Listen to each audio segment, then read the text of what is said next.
Witajcie w Centrum Badawczo-Rozwojowym HTM, które dziś wygląda nieco inaczej niż zwykle. A to wszystko za sprawą naszych szczególnych gości i poruszonych tematów. Dziś stawiamy na produktywność w zupełnie nowym wydaniu.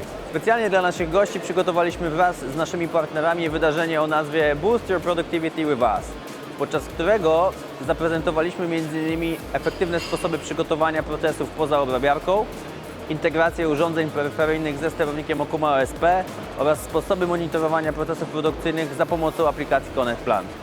Wszystko po to, by wskazać drogę do redukcji kosztów poprzez dobre przygotowanie obróbki i jej zabezpieczenie.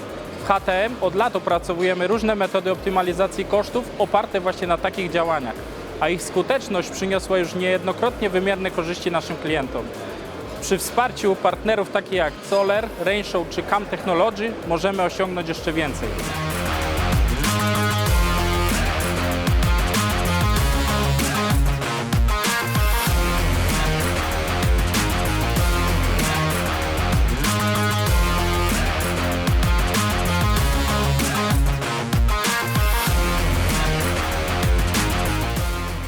Jeśli również myślicie o zwiększeniu Waszej produktywności, napiszcie do nas lub skorzystajcie ze zdalnej konsultacji technologicznej. Szczegóły znajdziecie na naszej stronie www i w mediach społecznościowych.